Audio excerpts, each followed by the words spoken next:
शुक्लां ब्रह्मविचारसारपरमामाद्यां जगद्व्यापिनीं वीणापुस्तकधारिणीमभयदां जाड्यान्धकारापहां हस्ते स्फाटिकमालिकां विदधतीं पद्मासने संस्थितां वन्दे तां परमेश्वरीं भगवतीं बुद्धिप्रदां शारदां। श्री महागणाधिपतये नमः। श्री महासरस्वत्यै नमः। శ్రీ గురుభ్యో నమః. 2025వ సంవత్సరం ఫిబ్రవరి మాసంలో కుంభరాశిలో జన్మించినటువంటి వారికి గోచార ఫలితాలు ఎలా ఉన్నాయో తెలుసుకుందాం. ముఖ్యంగా ఈ ఫిబ్రవరి మాసంలో కుంభరాశి జాతకులకు సూర్యుడు ద్వాదశ జన్మస్థానాలలో సంచరిస్తున్నాడు, ప్రతికూలంగా ఉన్నాడు. కుజుడు పంచమ స్థానంలో ప్రతికూలంగా సంచరిస్తున్నాడు. బుధుడు ద్వాదశ జన్మస్థానాలలో మిశ్రమంగా ఉన్నాడు. గురువు అర్ధాష్టమ స్థానంలో ప్రతికూలంగా ఉన్నాడు. శుక్రుడు ద్వితీయ స్థానంలో అనుకూలంగా ఉన్నాడు. శనైశ్వరుడు జన్మస్థానంలో ప్రతికూలంగా ఉన్నాడు. రాహువు ద్వితీయ స్థానంలో ప్రతికూలంగా ఉన్నాడు. కేతువు అష్టమ స్థానంలో ప్రతికూలంగా ఉన్నాడు. ఈ విధంగా గ్రహస్థితి ఉంది. ఓవరాల్గా మనం చూసినట్టయితే కుంభరాశి వారికి ఫిబ్రవరి మాసంలో ప్రతికూలతనే ఎక్కువగా కనబడుతుంది. అయితే శుక్రుడు అనుకూలంగా ఉన్నాడు కనుక ఇంటి వాతావరణము సపోర్టింగ్గా ఉంటుంది. వ్యాపారస్తులకు సామాన్యంగా జరుగుతుంది. చేతిలో ఉన్నటువంటి వ్యాపారము కంప్లీట్ చేయడంలో, క్రయ విక్రయాల లోపల కూడాను మీకు ఇబ్బందులు ఉండవు. అయితే కొన్ని విషయాలలో అనుకూలత, మరికొన్నింట ప్రతికూలత కూడాను ఇందులో ఉండే అవకాశాలు బాగా ఉన్నాయి. భార్యా పిల్లలతో చాలా సంతృప్తిగా ఉంటారు, ఉల్లాసంగా గడుపుతారు. కుటుంబ పెద్దల సహాయ సహకారాలు కూడాను మీకు బాగా అందుతాయి. తల్లిదండ్రుల యొక్క సహకారం అందుతుంది. వాళ్ళ యొక్క అనుభవము మీకు బాగా కలిసి వస్తుంది. ఇకపోతే నిర్ణయాలు తీసుకునేటప్పుడు మట్టుకు అనుభవజ్ఞులు, తల్లిదండ్రులు, దగ్గరి వాళ్ళు, ఆత్మీయుల యొక్క సహాయ సహకారాలు తీసుకోవడము, వారితో చర్చించడము చాలా అవసరం ఈ మాసంలో. ఆరోగ్యము ఓవరాల్గా నిలకడగానే ఉంటుంది. అయితే ఆరోగ్యంపై శ్రద్ధ మట్టుకు అవసరం. ఇకపోతే ముఖ్యంగా చేతిలో డబ్బు ఉంటుంది కానీ ఖర్చు కూడాను ఒక రకంగా విపరీతంగా కనబడుతుంది. దాన్ని కట్టడి చేసుకోవాలి. అనవసరమైనటువంటి ఇబ్బందులు ముందుకు రావడము, ఖర్చు ప్రవాహంలాగా వెళ్ళిపోవడము, ఇలాంటివి రావడం మూలకంగా ముఖ్యమైనటువంటి పనులు చేసేటప్పుడు మీ చేతిలో డబ్బు ఉండకపోవడంతో కొన్ని ఇబ్బందులకు గురయ్యే అవకాశాలు గోచరిస్తున్నాయి. ఇకపోతే ఆర్థిక ఇబ్బందులు ప్రధానంగా ఈ మాసంలో కనబడుతున్నాయి కనుక వాటిని అధిగమించడానికి ఖర్చులను నియంత్రించుకోవడము, ఆదాయాన్ని పెంచుకోవడము తప్పనిసరి మీరు ఈ మాసంలో చేయాలి. ఇకపోతే బంధువులు, ఆత్మీయులు వీరందరి యొక్క సహాయ సహకారాలు కొంతవరకు అందుతాయి. కానీ వాళ్ళందరి కూడాను మీరు బ్లైండ్గా నమ్మినట్టయితే కొన్ని ఇబ్బందులకు గురయ్యేటువంటి అవకాశాలు కనబడుతున్నాయి. కాబట్టి అంత బ్లైండ్గా నమ్మకుండా కొంత మీ విచక్షణను, మీ జ్ఞానాన్ని జోడించి వాళ్ళు చెప్పినటువంటి సూచనలను, సలహాలను మీరు స్వీకరించి అమలు చేసినట్టయితే మీకు సత్ఫలితాలు ఉండేటువంటి అవకాశం కనబడుతుంది. ఇక ఉద్యోగస్తులకు ఆఫీసులో పని భారం బాగా పెరుగుతుంది. తద్వారా కొన్ని విషయాలను నిర్లక్ష్యం చేసే అవకాశాలు కూడాను కనబడుతున్నాయి. 3-4 వారాలలో పనులు బాగా నెరవేరుతాయి. ఇక ప్రారంభించిన పనులు సకాలంలో మట్టుకు పూర్తి అవుతాయి. కొత్త వ్యాపారంపై కూడాను మనసు నిలుపుతారు. అయితే ఆర్థిక స్థితి మూలకంగా కొంత జాప్యం జరిగేటువంటి అవకాశం బాగా కనబడుతుంది. విందులు, వినోదాలు, విహారయాత్రలు చేపడతారు, సంతోషంగా ఉంటారు. ఇక శారీరక, మానసిక ఇబ్బందులకు గురి కావడం అనేటువంటిది ఈ మాసంలో కనబడుతుంది. కాబట్టి దాన్ని అధిగమించడానికై మీ చేతిలో ఉన్నటువంటి ఉపాయాలను ఉపయోగించడము, వాటిని అమలు చేయడము చాలా అవసరము. అన్యమనస్కంగా పనులు నిర్వర్తిస్తారు. తద్వారా కొన్ని ఇబ్బందులు ఎదురవుతాయి. పనులపై శ్రద్ధ లేకుండా మెకానికల్గా మీరు చేసేటువంటి అవకాశాలు బాగా కనబడుతున్నాయి. దాన్ని కొంత మీరు ట్యూన్ చేసుకొని ఎలా మనసు పెట్టి మీరు శ్రద్ధతో ఎఫర్ట్స్తో మీరు పనులు చేయడం అనేటువంటిది ఈ మాసంలో బాగా అవసరము. ఇక కొత్త వారి పరిచయాలు కొంత మీకు ఉపయోగపడతాయి. వాళ్ళ మూలకంగా కొన్ని ఇబ్బందులు కూడాను గోచరిస్తున్నాయి కనుక జాగ్రత్తగా ఉండడం మంచిది. వ్యవసాయదారులకు సామాన్యంగా ఉంది, నష్టం లేదు, పంటలు సంతృప్తిగానే ఉంటాయి. పారిశ్రామికవేత్తలకు కూడాను పని భారం పెరుగుతుంది, ఉత్పాదన ఉంటుంది. మిషనరీ మూలకంగా పూర్వం ఉన్నటువంటి ఇబ్బందులను అధిగమిస్తారు కనుక ఓవరాల్గా మనం చూసినట్టయితే మిశ్రమాధిక ఫలితాలు ఉన్నప్పటికీ ఎక్కువ ప్రాధాన్యత ఇచ్చేటువంటి అంశాలు ఆర్థిక పరమైనటువంటివి, తర్వాత పనులు కావడము, ఆరోగ్యము, ఈ విషయాలలో కొంత జాగ్రత్త అవసరము. అయితే ఈ మాసంలో కుంభరాశి వారికి ఏ గ్రహాలు ప్రతికూలంగా ఉన్నాయి అనే విషయాన్ని మనం చూసినట్టయితే సూర్యుడు, అంగారకుడు, గురువు, శని, రాహువు, కేతువు ఇలా ముఖ్యమైనటువంటి గ్రహాలన్నీ కూడాను ప్రతికూలంగా గోచరిస్తున్నాయి. కాబట్టి పరిహారాలు తప్పకుండా చేసుకోవాలి. అమ్మవారి దేవాలయానికి ప్రతినిత్యం కూడాను వెళ్ళండి, అమ్మవారిని పూజించండి, మూలమంత్రాన్ని జపించండి. తర్వాత ఆంజనేయ స్వామి దేవాలయానికి వెళ్ళండి, హనుమాన్ చాలీసా పారాయణం చేయడము. తర్వాత ఈ గురు భగవానుడి నిమిత్తమై సద్గురువులను సందర్శించుకోండి, తల్లిదండ్రులకు సేవ చేయండి. దేవానాంచ ఋషీణాంచ గురుంకాంచన సన్నిభం వందనీయం త్రిలోకానాం తం నమామి బృహస్పతి అనేటువంటి మూలమంత్రాన్ని పఠించండి.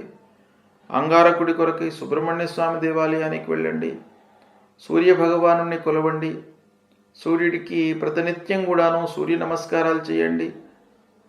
ఇలా గ్రహాలు ఎక్కువగా మనకు కుంభరాశిలో జన్మించినటువంటి వారికి బుధుడు, శుక్రుడు మినహాయించి అన్ని గ్రహాలు కూడాను ప్రతికూలంగా ఉన్నాయి కాబట్టి ఈ గ్రహాలకు సంబంధించినటువంటి మూలమంత్రాలను ప్రతినిత్యం జపించుకోండి.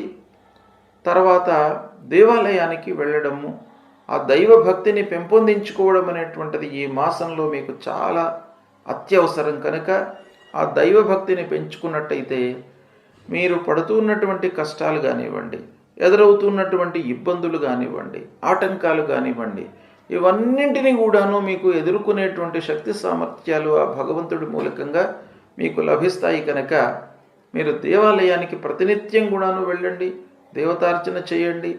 తద్వారా మీకు పరిహారం లభిస్తుంది. ఒక ఆనందదాయకమైనటువంటి జీవితాన్ని ఈ మాసంలో గడుపుతారు.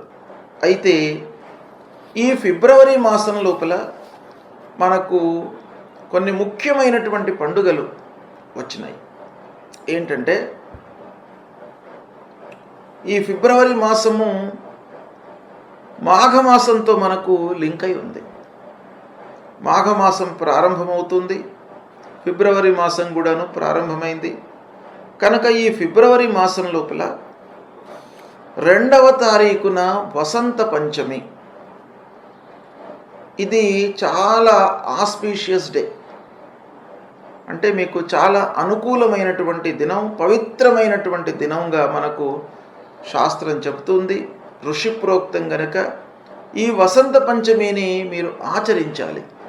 ఎలా ఆచరించాలి? ముఖ్యంగా ఈ వసంత పంచమి రోజున విద్యార్థులకు చాలా కలిసి వచ్చేటువంటి రోజు. సరస్వతి అమ్మవారిని పూజించండి. చిన్న పిల్లలకు ఈ రోజున మీరు అక్షర స్వీకారం, విద్యారంభం చేసినట్టయితే వాళ్ళు మంచి ఉన్నత విద్య లోపల సెటిల్ అయ్యేటువంటి అవకాశాలు ఆ అమ్మవారి యొక్క అనుగ్రహం మూలకంగా బాగా ఉంటుంది కనుక ఈ వసంత పంచమి రోజున విద్యార్థులు తప్పకుండా వాళ్లకు సంబంధించినటువంటి విద్యా విషయంలో ఏదైనా కూడాను మీరు ప్రారంభించినట్టయితే మీకు 100% అమ్మవారి అనుగ్రహం లభిస్తుంది. తర్వాత ఈ వసంత పంచమి అనేటువంటిది ఒక పవిత్రమైనటువంటి దినం. ఇది వ్యాపారస్తులకు కానివ్వండి, ఏదైనా కార్యక్రమం ప్రారంభించేటువంటి వాళ్ళకు కానివ్వండి, తర్వాత ఏదైనా ముఖ్యమైనటువంటి పని నిమిత్తమై ప్రయాణానికి ఉద్యుక్తులైనటువంటి వారికి కానివ్వండి, నిర్మాణాది కార్యక్రమాలు ప్రారంభించడానికి కానివ్వండి, ఈరోజు బాగా మంచి రోజు కాబట్టి ఈ రోజును మీరు ఉపయోగించుకున్నట్టయితే సత్ఫలితాలను పొందుతారు. అంతేకాకుండా ఈ పవిత్రమైనటువంటి రోజున మీరు అమ్మవారి దేవాలయానికి వెళ్ళి సరస్వతి అమ్మవారిని, దుర్గామాతను పూజించినట్టయితే తప్పకుండా మీ రాశి ప్రకారంగా ఏవైతే గ్రహాలు అనానుకూల స్థానాలలో సంచరిస్తున్నాయో వాటి మూలకంగా ఉద్భవించేటువంటి ఫలితాల నుండి మీరు విముక్తులవుతారు. అమ్మవారి యొక్క అనుగ్రహం లభిస్తుంది. ఇక రెండవ ముఖ్యమైనటువంటి పండుగ 4వ తారీఖు రోజున రథసప్తమి. ఈ రథసప్తమి రోజున ఏం చేయాలి? రథసప్తమి అనేటువంటిది కూడాను చాలా పవిత్రమైనటువంటి దినం. ఈ రథసప్తమి రోజున సూర్యనారాయణుడిని పూజించాలి.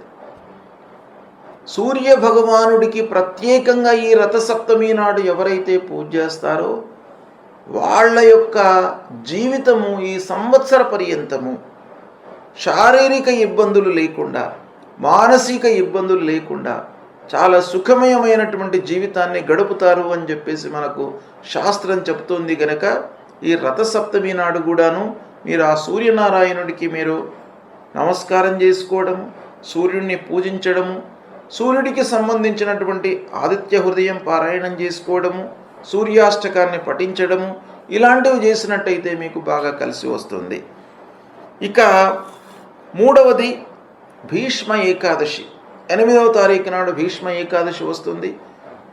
ఆ భీష్మ పితామహుడి నిమిత్తమై ఆ రోజు మనము ఉపవాసం ఉన్నట్టయితే మనకు అఖండమైనటువంటి ఆయుర్దాయము పెరుగుతుంది. అంటే లైఫ్ స్పాన్ కొరకు మనము ఈ భీష్మ ఏకాదశిని పాటించినట్టయితే ఆ భీష్మ పితామహుడి యొక్క అనుగ్రహం మనకు లభిస్తుంది. మనము కోరుకున్నటువంటి విధంగా మన జీవితం ఉంటుంది. కాబట్టి ఆ భీష్మ ఏకాదశి రోజున ఉపవాసాన్ని ఆచరించినట్టయితే మీకు బాగా కలిసి వస్తుంది. తర్వాత 12వ తారీఖు నాడు మాఘ పూర్ణిమ. ఈ మాఘ పూర్ణిమ అనేటువంటిది చాలా పవిత్రమైనటువంటి దినం.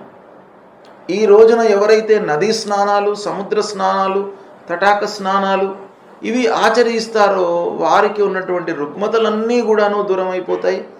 ఆ అమ్మవారి యొక్క అనుగ్రహము, ఆ గంగామాత యొక్క అనుగ్రహం మూలకంగా మీకు రుగ్మతలు లేకుండా ఉంటాయి. కనుక మాఘ పూర్ణిమ నాడు ఆ నదీ స్నానాలను ఆచరించండి. ఇక 16వ తారీఖు ఈ మాసంలో సంకష్టహర చతుర్థి వస్తుంది. సంకష్టహర చతుర్థి రోజున ఉదయం నుండి ఉపవాసం ఉండి సాయంకాలం చంద్రోదయము అయిన తర్వాత చంద్రుణ్ణి చూసిన తర్వాత మీరు ఆ ఉపవాసాన్ని త్యజించి భుక్తము అంటే మీరు భుజించినట్టయితే ఆ సంకట వినాశ గణపతి యొక్క అనుగ్రహం మీకు లభిస్తుంది. కష్టాల నుండి మీరు విముక్తులవుతారు. కనుక ఈ సంకష్టహర చతుర్థిని కూడాను పాటించండి. ఇక అన్నిటికంటే ముఖ్యమైనటువంటి పండుగ, పవిత్రమైనటువంటి రోజు మహాశివరాత్రి. 26వ తారీఖు రోజున మహాశివరాత్రి వస్తుంది. ఈ మాసంలో, ఈ ఫిబ్రవరి మాసంలో ఈ మహాశివరాత్రి అనేటువంటిది ఆ భగవంతుడు శివుడు లింగ రూపంలో ఉద్భవించినటువంటి రోజుగా మనకు శాస్త్రాలన్నీ చెప్తున్నాయి. కాబట్టి ఆ మహాశివరాత్రి పర్వకాలాన్ని ఆచరించినట్టయితే ఆ మహాశివరాత్రి యొక్క ఆచరణ మూలకంగా మీ లోపల ఉన్నటువంటి రుగ్మతలన్నీ దూరమైపోయి అఖండ ఆయుర్దాయాన్ని మీకు ఆ భగవంతుడు ప్రసాదిస్తాడు. ఆ మహాశివరాత్రి రోజున ముఖ్యంగా కొన్ని విధానాలు ఉన్నాయి. అంటే లింగోద్భవ కాలం లోపల మనము ఆ భగవంతుణ్ణి అర్చించడము, అభిషేకం చేయడము చాలా ప్రాముఖ్యత కలిగినటువంటి అంశం. ఎవరైతే అర్ధరాత్రి నిశీత కాలంలో ఆ భగవంతుణ్ణి ఎవరైతే పూజిస్తారో వాళ్లకు అపమృత్యు దోషాలు, ఆ మృత్యు దోషాలన్నీ కూడాను పోతాయి. అంటే అకాల మృత్యువు అనేటువంటిది రాకుండా ఉంటుంది. ఆ భగవంతుణ్ణి ఎవరైతే నిశీత కాలంలో పూజిస్తారో, మొత్తం మహాశివరాత్రి రోజున ఉపవాసం ఉండి నిశీత కాలంలో పూజించి తెల్లవారితే పూజించాలి. ఇలా ఈ వ్రతాన్ని ఆచరించినటువంటి వాళ్లకు అన్నీ కూడాను సుఖమయమైనటువంటివి, అనుకూలమైనటువంటి ఫలితాలు కలుగుతాయి. ఈ ఫిబ్రవరి మాసంలో చాలా ముఖ్యమైనటువంటి పండుగలు వస్తున్నాయి కనుక వీటిని ఆచరించినట్టయితే మీ రాసుల ప్రకారంగా, మీ జన్మరాశి ప్రకారంగా అనానుకూల స్థానాలలో సంచరిస్తున్నటువంటి గ్రహాల యొక్క దుష్ప్రభావము దూరమైపోయి మీకు అనుకూలమైనటువంటి ఫలితాలు కలుగుతాయి. శుభం.